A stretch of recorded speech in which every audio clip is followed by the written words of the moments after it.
Tucson, early November, the first real cold snap. Rowena's antiques shop, Vines and Times, smelled of beeswax and old regrets. She was polishing a 1920s French wine table when the bell above the door rang twice, short official knocks. Two people in plain clothes flashed badges. FBI Art Crime Team, we're following leads on a series of forged, contemporary pieces that moved through Tucson between 2016 and 2020. Your invoices came up. Rowena's rag stopped mid-circle.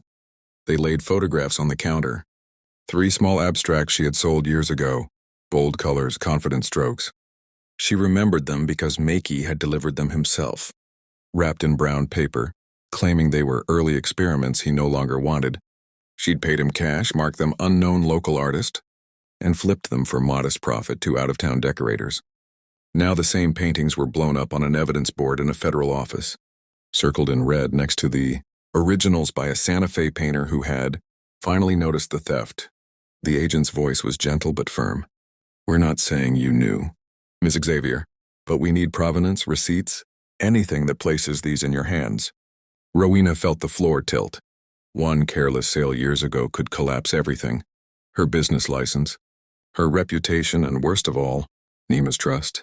Purple Leaf's new gallery wing displayed Rowena's antique mirrors and tables. Their brands were intertwined now. That night she sat in her closed shop with a bottle of cooking, sherry she didn't even drink, and dialed Nema. I need to tell you something before someone else does. Nema arrived in 10 minutes, still wearing the burgundy apron from closing Purple Leaf. Rowena laid the photos out like tarot cards of doom. I sold his fakes, she whispered. I didn't know. I swear on every friendship bracelet we ever made. But the feds are coming for records, and your name is on half my recent invoices. Nema stared at the images, then at Rowena's shaking hands. Destroying evidence makes it worse, Nema said quietly.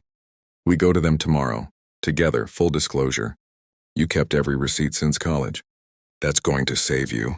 But if they seize inventory, they won't seize your whole life for 3 paintings. You sold in good faith. Nema took her hand. We've survived worse liars than the federal government. Next morning, they walked into the FBI field office side by side. Rowena handed over a neat folder, original receipts, Polaroids of the pieces in her shop, even a selfie with Maky grinning beside the crates. The lead agent raised an eyebrow. This level of cooperation usually comes after subpoenas, he said. Almost smiling, Rowena exhaled. I only have one best friend. I'm not losing her over a man who can't even spell provenance. 3 weeks later, the investigation closed its Tucson chapter. Rowena received a letter. No charges. Pieces confiscated as evidence. Case forwarded to Nevada, where Eric Walls was already dodging bigger warrants.